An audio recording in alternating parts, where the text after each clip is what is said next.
This week I've got Vox Lux, which starts out pretty strong and then just sort of disintegrates as it progresses. It calls itself a 21st century portrait, which I actually think might be more accurate than calling itself a movie, just because story-wise, the first, I would say, third is actually much stronger, and then it just becomes sort of scenes. And I've talked about this before. I'm not necessarily someone who's opposed to these sort of swatches of life films, but I need to have some sort of plot or character progression within each scene, and this is one of those films where I don't think I necessarily got that, or I got a taste of it and I was really excited, and then it just sort of petered out. And it's also a little strange because it stars Natalie Portman, who I think is a fantastic actress, but I was discussing this with someone, and I respect Natalie Portman, the human being, so much, super intelligent, very well-spoken, very like a feminist, a person of science, just like such a great role model.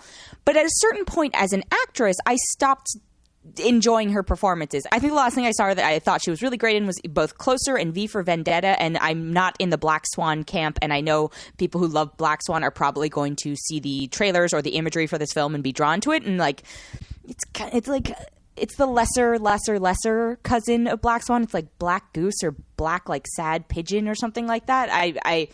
I don't even know. I should rewind and mention that it's about a young woman named Celeste, and she's in a very tragic accident and survives it and then goes on to somehow become a pop star. And for the second half of the film, she is portrayed by Natalie Portman.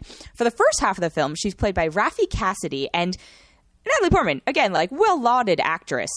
But I found Raffey Cassidy's portrayal of the character much more compelling and much more interesting than this weird later split role. And then they do this weird thing where Raffey Cassidy then comes back to play the daughter of Natalie Portman's version of the character, so she's in a lot, and I actually thought she was like the strongest performance of it. So Natalie Portman plays this young, girl who gets into the world of pop, and it takes place in 1999. So there are some like major world events that happen, and it like briefly addresses those because again, tragedy is one of the themes of this film.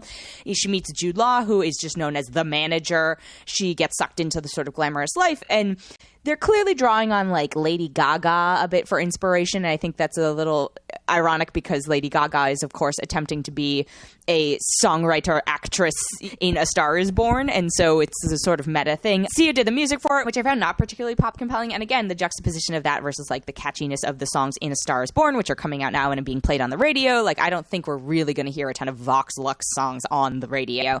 So the first half is a little more plot driven. It's sort of her rise to fame, and then we sort of skip ahead, and then it's just moments. And that's where it really fell apart for me. And I felt like it had potential, but it didn't follow through with it. And the micro moments are middling at best, which is also part of the problem. And again, you have this very talented actress in Natalie Portman, also in Raffey Cassidy, but in Natalie Portman, but she's doing this weird kind of New York accent. It's funny because I actually said that Raffey Cassidy's early accent in it, I was like, oh, she actually kind of sounds like she's doing Natalie Portman's version of Jackie O from Jackie.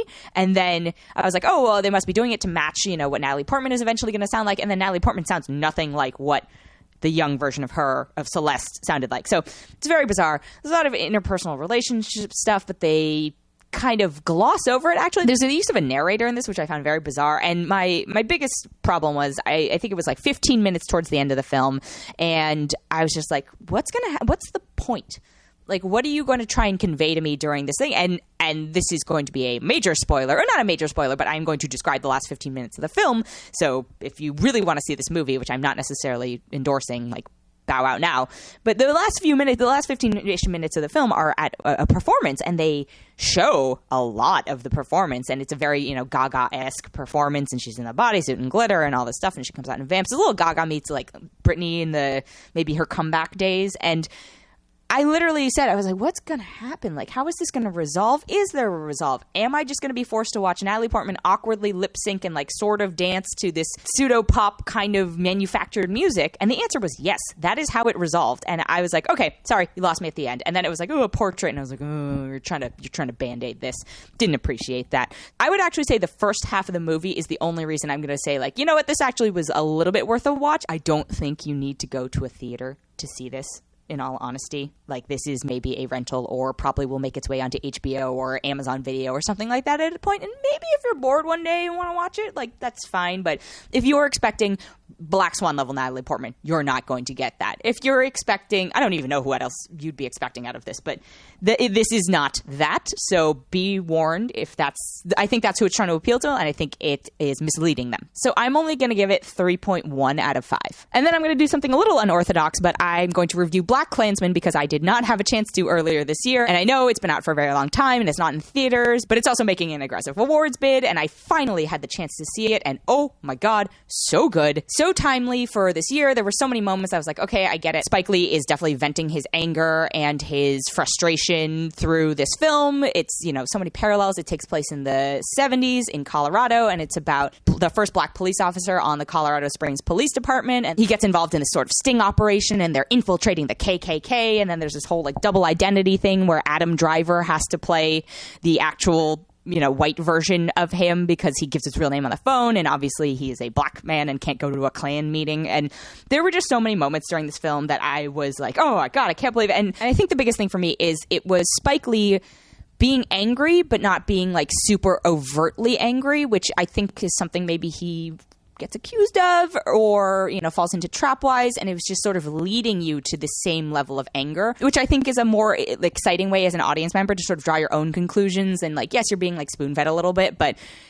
worth it for this one. Definitely see it. It's worth checking out. It's worth buying. It's worth whatever, Unfortunately, so timely with all of the white supremacy stuff, and the ending, for lack of a better word, is just powerful. There were just so many moments where I was like, yes, this is correct. And it's frustrating because things have not changed nearly enough since this film has taken place. In fact, I feel like we've regressed aggressively, but at the same time, worth seeing. Please see BlacKkKlansman. I'm going to give it 4.8 out of 5.